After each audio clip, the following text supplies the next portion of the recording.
Bellerin, Bellerin, Hector Bellerin. Owned by Mustafi. Bellerin, brilliant! 2-2. Hector Bellerin, Bellerin, Hector Bellerin. Na, na, na, na, na, na, na. That's a song. Yeah. All right, everybody, welcome to the latest edition of Saved by the Bellerin, the Arsenal football video podcast here on the Sports Talk Line Network. I'm Raphael, joining you from the United States this week. A little smaller bunch from the UK, but still a very choice bunch, joined today or this evening by Sam. Welcome, Sam. Hello, mate. How are you? I am well, thank you. And also joined by Dean. Welcome back, Dean. Hello, mate. Good to be here as always. Okay, well, gentlemen, last week, a lot of news, a lot of excitement, a lot of anticipation, possible moves, possible ins, possible outs. Right now, we're kind of in a holding pattern, and what's happening, it seems, with this kind of vacuum that's developed, is there's a lot of chatter, there's a lot of rumors, some possible scary ones if you're an Arsenal fan. Let's jump right in. It seems a lot of names that were connected with the team, that we connected with the team last Thursday, are still not somewhere else, but in flux, shall we say. Dean, I'm going to bring you in. Let's start with Gabriel, the Lille center back. A lot of talk last week that he was headed to Napoli. And then, we talked about this pattern that players are linked with Napoli and then Arsenal come in at the 11th hour and then they wind up as Arsenal players. Discussion now that this we thought this could be happening again, but a little grumbling out of Italy today that he might be actually headed to Napoli. Want to take that or address that? Yeah, it's a bit of a strange one. Well, you say a strange one, but it's wound kind of back full circle with the first club that wanted Gabriel Magalhaes, the same way with Victor Osimhen. We said that obviously looked a bit unlikely now, as they were supposed to be doing a double deal. Obviously, Everton got involved, Arsenal got involved, United got involved. Well, Arsenal came in at the sort of 11th hour as a fourth unnamed club. And as you say, everything looked like he was pointing towards joining us. He'd chosen us, according to La Voix du Nord. La Voix du Nord, a very, very reliable Lille editorial. And now, over the past sort of 24 hours, 48 hours, it's sort of coming out from Napoli outlets and Naples-based outlets that he has in fact been snapped up by Napoli. Does seem a bit odd. The first one that came out yesterday has somewhat proven to have been not quite accurate. It was just sort of been spouted. The one today was a gentleman by the name of Carlo, can't quite remember his last name, but apparently he's supposed to be very reputable where Napoli are concerned. According to Italian fans, he said on Radio Kiss Kiss today it's been closed. Napoli have got him. For me, and I think we discussed it in the chat, it seems to be that this is face saving from Napoli. The deal seems to be it's closed, but because it contradicts itself, it's not going to happen until Koulibaly is sold by Napoli. And Koulibaly will not be accepting any discounts on the sale of Koulibaly. Napoli won't be expecting it. They expect the full 80 million euros. I believe one of the lads pointed out in the chat, Ryan or Samson, said that this is going to be the case where they come out and say, when Arsenal signed Gabriel, well, we didn't get him because no one paid us the full price, for Koulibaly. It just seems a bit odd. I've been speaking to a couple of people and nobody from the French side as of yet, nobody from Lille has come out and said this. France Bleu Nord, who were the first ones to kind of say Gabriel had chosen Arsenal, La Voix du Nord, none of them have come out and said this just yet. It's gone from the minute he's chosen Arsenal, it's kind of hit a block and rebounded back. And it sort of news seems to now be circulating itself again as it was a few weeks ago. It seems to be recycling. So for me at the minute, yeah. A couple of contradictions that I see in that as well. That first, we were told that he was going to, quote, choose his club in the middle of the week, right? Sometime about now. And now it seems that all the stories are coming from Napoli. Nothing with Gabriel has made his decision. Gabriel wants to play for this club, but also the money that was kicked around in those stories seems to be lesser than the amount that Arsenal apparently had agreed with Lille. So again, this is one of these wait and see as far as, I mean, just speaking for myself, because as you've said, it seems all over the place. Let's move on, because there's lots of names, lots of transfers. Sam, another one that's up and down all over the place is the Philippe Coutinho rumor. And as we were saying last week, lots of chatter that he was close, he was negotiating. Arsenal and the player were very close. Arsenal and Barca were very close. And then a couple of big names in the English press came out about, it was last Thursday, I think it was either the day of the pod or the day before the pod, and said, absolutely not. This is off. There is no deal. Willian, once Willian is agreed, that means that Coutinho is off. And then it seemed like the very next day, they were backpedaling. Well, this could resume later. And now we're seeing it seems, depending on who you're talking to, you're either hearing option A or option B. A lot of disinformation, a lot of confusing information out there about Philippe Coutinho. What can we make of this? Yeah, with this, when Arsenal briefed the press last Thursday, I think it was, as you say, you have to pay attention to the wording that the English media was using. It wasn't, it's closed, it's for the time being, at the moment. It was phrases like that where we've just announced the redundancies. The club wanted to keep a lid on everything. But then again, on the same day, you look at the reports out in Spain, in Germany, they were all saying Arsenal are in advanced negotiations with Coutinho. So it appears at the moment either Barcelona, Bayern and Arsenal have all said, keep this under wraps. At the end of the day, Barca are going to be playing Bayern. So depending on the outcome of that game, it all centres around the Champions League. So in terms of Coutinho, we're going to hear a lot of it's on, it's off, it's on again. Oh no, it's off again. We're going to hear that because people know the name. They want to link them to Arsenal. But the fact of the matter is, we as a club can't do anything till the Champions League's done. Kia Joorabjian, can never say his name properly, has said this already, that his decision is going to be centred around the Champions League ending. So at the end of the day, we're just going to have to remain patient. I'm firmly of the belief that he will be an Arsenal player. It's just a case of we're going to have to be patient. I'm sure it's similar to another name that I'm sure we're going to talk about tonight, but it is what it is, really. We've got to remain patient. Like, news outlets are going to try and rile up fans because ultimately that's where they get their clicks from. And they know Arsenal fans are very volatile when it comes to transfer news. So, it's just a case of be patient. It will happen. We just got to wait for the Champions League to pay out. And as you said, there's one other big name that's involved in the Champions League. Actually, quite a few. A lot of clubs that Arsenal wants to deal with are also involved in the Champions League. So that seems to be another holdup. We'll get to that in a moment. But let's bring up a name who is available. He's free. He's an Arsenal player, and his season ended at the FA Cup. Dean, let's bring you back in because you had some new information about Alexandre Lacazette. Some stories out of Italy today that Juve, a club who was rumored to be interested in Lacazette, is back in for him. A possible swap deal. Again, we've read Arsenal.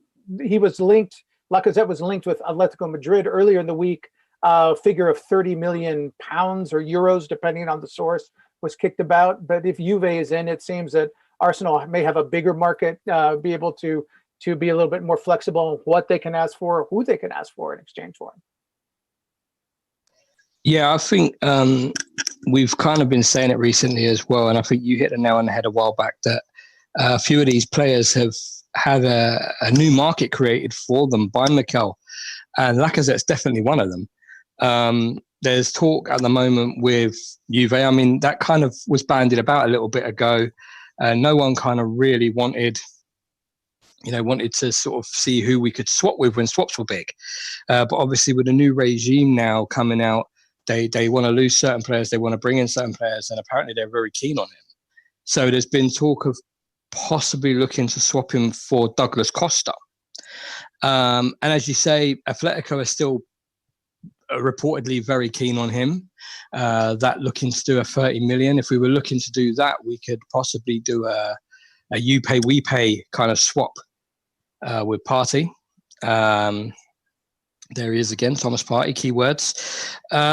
But there's been noise of a couple of other clubs, and I can't remember, I think Inter might have been one of them, to replace Martinez when he leaves, if he leaves.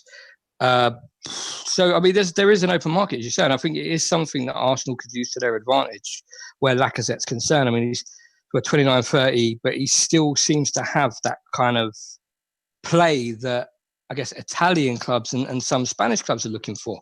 At the minute, I don't think he's suited. Well, I say at the minute, from here on in now, I mean, for a little bit, he hasn't really suited the Premier League style of play. I don't feel certain aspects he's done exactly what would have been needed for an attacker restyle. So the FA Cup final, for example, as Ryan will point out. But right now, I think it's got to be, for a slower league.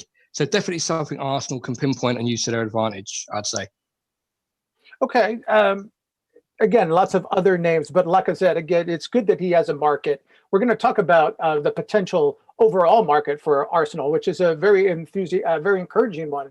You're looking for the club to be aggressive in the marketplace. But, before we move on to other possible deals, obviously priority number one for all of us, Sam, is seeing Aubameyang extend. And the club has really been playing with us for at least the past week, and certainly the player's been involved with it too. But this just extended, will he, won't he? If you read between the lines, it seems that it's done, but it's just this tease. They can't quite bring themselves to say it, and I don't know if this is because of the 55 redundancies, that put a bad taste in the fans' mouth. They didn't want to rush out and have Aubameyang sign an extension immediately after that. Because that would be bad form, but it's done, isn't it? Yeah, I think so. As we said on the last pod, according to, what's his name? Dave Major, I think his name is on Twitter. He was saying that Aubameyang's reps were at the club last week. At the end of the day, as I said on the pod last week, I think that it's literally his reps going over the final bit of the legal framework around the contract. In terms of Aubameyang signing, I think that's done. Looking at Willie Aubameyang's live the other day, that was nuts. Like that for me, that can't just be an FA Cup fight. Party a week later, no less. All of Aubameyang's family, all in Arsenal tops, dyeing their hair red and white. That's not a sign of somebody that's going.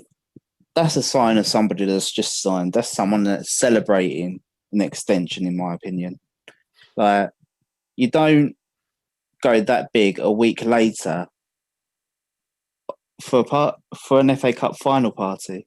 You've had that celebration throughout the week, although seeing your family and having it with your family. So, yeah, people can make that assumption. But for me, I think that's a bit more than just the FA Cup. I think that it is literally, that party was a congratulatory party to Aubameyang for him staying. He's got his whole family there. They're all in Arsenal tops. Even the balloons are red and white, for Christ's sakes. New Arsenal tops, right? And you have to think the team is not going to be complicit in this. If there was even the slightest chance that he's walking away after this, this is all of a piece, right? Yeah, like the club wouldn't. wouldn't get involved in it. But at the end of the day, I think in regards to the announcement, it will happen. It depends a lot on the marketing department within Arsenal as well. There's been a lot of talk around it being announced on the 14th, which is Friday, I believe. 2:00 in the afternoon, 14 minutes past 2, 14. So Aubameyang as 14. So it depends on the marketing, but as Arsenal fans, I can say, rest assured, I believe that is done. So, yeah, as I say, we've got a lot more of Aubameyang to come, and we've got a lot more seasons seeing him scoring a lot of goals. Okay, well, let's go back to the market. Because most of the news, certainly the last 2 or 3 days, has not involved players coming in so much. And we've talked about the ones that we're looking to come in. I mean, actually, we're expecting Willian. We haven't talked about Willian yet to come in. But I have a chart, a couple of charts that I've made that looked at possible outgoings, possible incomings. There's been a lot of talk about players that are going out. And if we can get that graphic up, it kind of reiterates a point that we've been making on the show for the last couple of weeks, talking about how much money we talked about this, or I talked about this to a fair degree in one of the last shows, of how much money, how much of a market that Mikel Arteta had created. Lee, I don't know if you can get that graphic up for us, the red one of the outgoings, and it shows that the team has a lot of possible outgoings. And again, this is what we call open source. All right. These are players, and I pulled this from newspapers. These are sources other people can find anywhere. We've seen that Lucas Torreira has been linked with Atletico Madrid. Several reports that Arsenal won at least £25 million for him. Lacazette, we talked about him earlier, that Juve, the Atletico Madrid pieces that were in the Spanish press said Arsenal wanted £30 million for him. The Juve piece said they want him. They didn't put a pound figure. They didn't put an amount on it, but that seems to be a lot of money. Ozil, we'll get to him in a moment, Dean. He was photographed with the owner of Istanbul, Başakşehir. That was printed yesterday in the Daily Mirror. We can assume that he's going out. Whether the team takes money, whether they subsidize some of it is to be we'll just have to see on that. Matteo Guendouzi, several reports have come out earlier in the week that PSG and Barca won him. A £40 million value was put on his, and in those stories. And then Ainsley Maitland-Niles, we'll go to him in a moment. We talked a little bit about him last week, that Brighton, first it came out that Brighton was interested in him, and then I think right around the weekend, a story came out that Tottenham was interested in him. A couple of stories in the British press in the last couple of days have said, and this is the quote, 2 Prem clubs and 1 Bundesliga side. We kind of, I think, know who the Prem clubs are. We don't know who the Bundesliga side is, but they mentioned Arsenal want 30 million plus for him.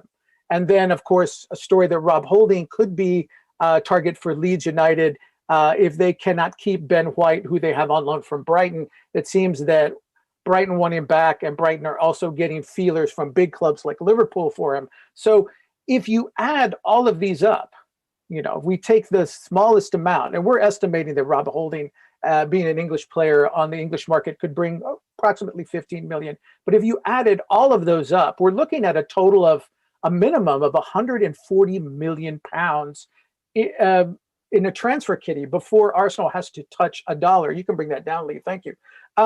But again, we're not making these up. All of these have come out of the British press. So that shows Arsenal has a lot of flexibility. Arsenal should have a lot of firepower. We're expecting these players to go out at some point. And also, look at the names that we haven't put on here. We haven't put Kolasinac on this. We haven't put Mustafi on this. I didn't include El Neni on this. So it's possible that Arsenal could get even more money, maybe another 30, 40 million. I'm going to go back to you, Sam, because this brings up a point that we brought up last week. It seems Arsenal can do whatever they want in the marketplace. They're not hurting for money because they're going to have money just from sales. Yeah, definitely. As it's been reported previously, KSE have invested into the club. We can use the transfer reserves that we've got. Even with the sales, right? We could go on an absolute transfer binge if we really wanted to. But ultimately, I think you've got to also pull this into context as well. Is that you can't overhaul the whole team in one summer. It's going to take potentially 2, maybe 3 to find the right cohesion. You don't also want to say to the squad, right, I'm going to overhaul everybody that's in the playing squad. Players don't go, they become unhappy. But ultimately, we need to upgrade, which quite evidently we can do without a sweat. So really, Arsenal can go and do some early business, get key players in, then assess where we are, maybe sell off some players. But ultimately, if there's still some deals to be had later on in the transfer window, Arsenal should be well up there and well in there for any potential deal that may come across. Because as we all know, big clubs will spend money. That always creates an opportunity somewhere in the market.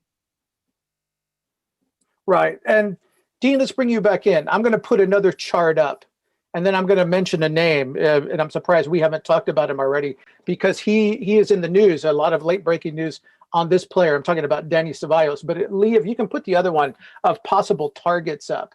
I put the list up just a minute ago that Arsenal could raise in the neighborhood of 140 million pounds, sending players out that they don't want.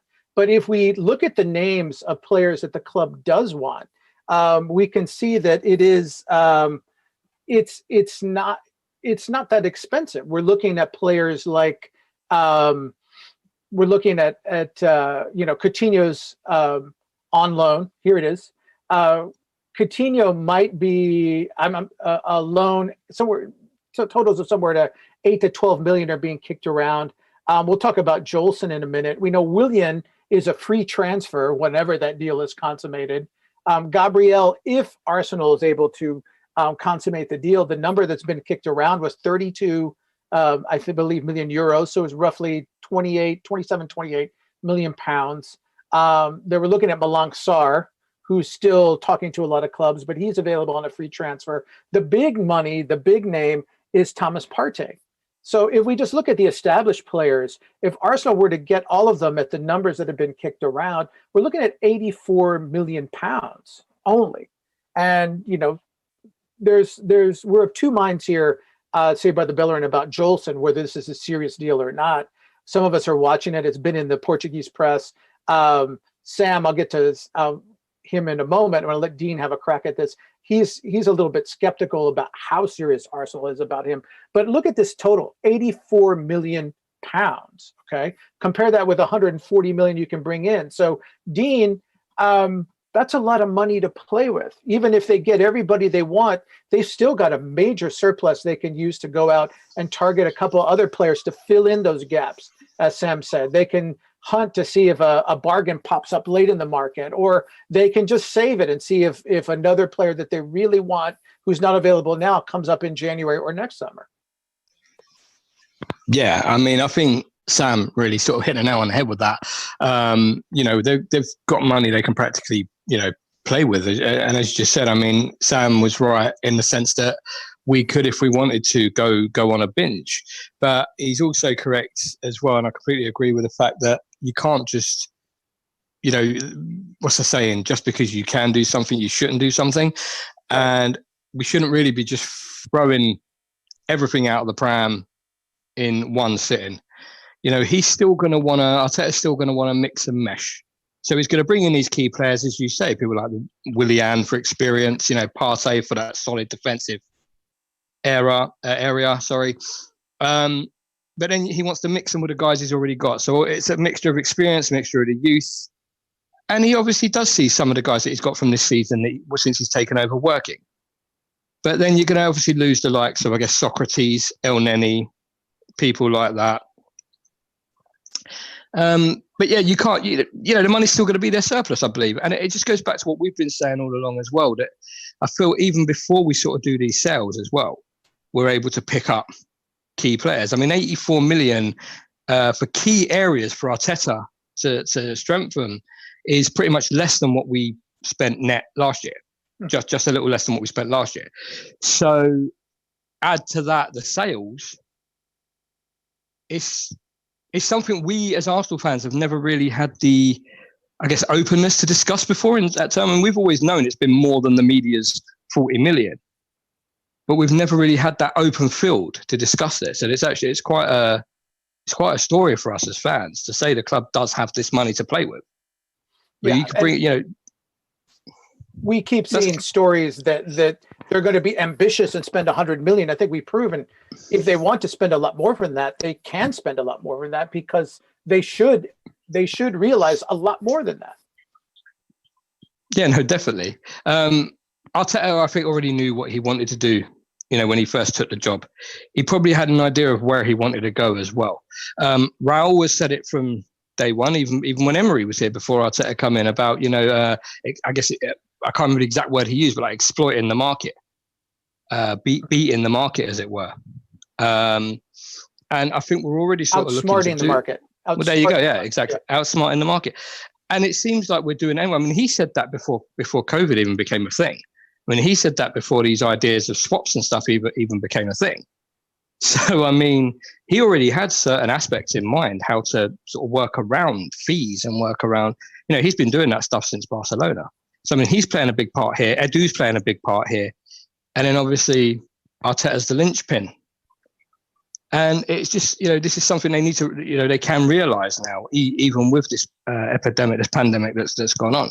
So, I mean, I'm going to echo Josh Kroenke from last year and say, I should say, be excited. I'm definitely looking forward to it.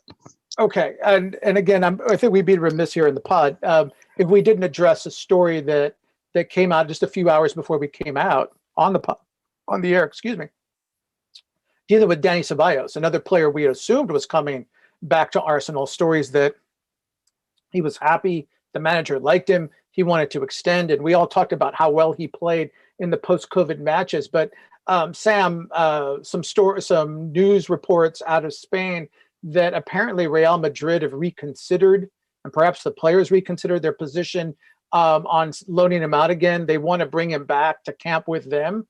I think they realized after they crashed out of the Champions League that maybe that he might be more valuable in their lineup than he would be being loaned out to Arsenal. Yeah, to be perfectly honest with you, I'm not surprised considering his form post-COVID and the way that Arteta's got him really performing. You've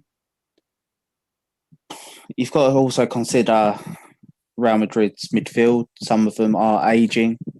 They haven't got the legs in there anymore. So if Dani Ceballos was to go through pre-season, bury his differences with Zidane, then there could be every reason why he stays. It'd be unfortunate to us, but ultimately, if that is the case, then Arsenal will have to look elsewhere.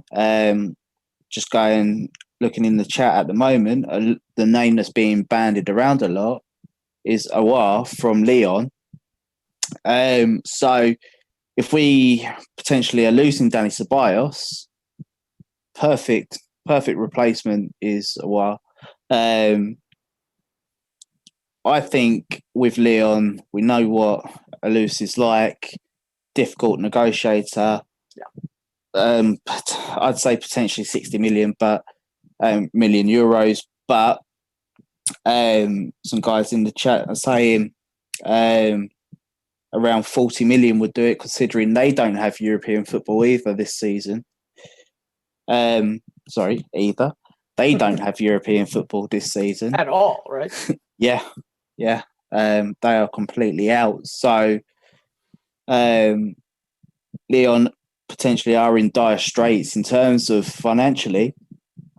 So that could be a interesting rumour to keep an eye out on in the future. As I was saying previously, that could be a bargain later on in the window.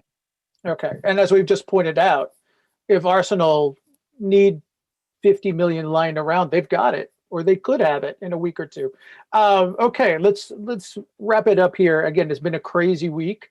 Again, a lot of noise, but a lot of nothing. We still haven't had Willian come in. We haven't had Aubameyang extend. It seems everything's just on the launch pad, and Arsenal's really kind of hit the button and launch the summer rocket. But we'll be back in a couple of days, as we told everybody, or maybe we haven't told you. Throughout the transfer window, we are going from 1 pod a week to 2. So we'll be back as we were last week on Thursday to complement the Tuesday. And hopefully in 48 hours, we'll have some firmer news for you. Let's play the little game that we always play. Dean, do you expect any big movement between now and Thursday? What can we anticipate for Thursday? Between now and Thursday, just, I guess, going by little tidbit rumours over Twitter, I would hope, and I know there was obviously the FA Cup at the Emirates Tour today, but I know Stuart, the photographer, was at Emirates today. I would hope for a Willian announcement tomorrow, if not the big one. But as was said earlier in the pod, I think that might be being saved for the 14th for our number 14. So I think we could probably hope for at least one sort of official incoming this week, and I'm hoping for that. Just one incoming to be announced to get things rolling. Okay, Sam, you get the final word. Anything else? Any surprises you think we might see either in the next 48 hours or in the next week?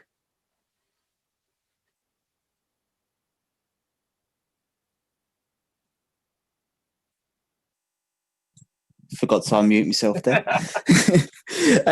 Other than some outgoings in terms of youth players, in terms of loans, just to echo what Dean said, really, the big one for me is critical, is the Aubameyang re-signing.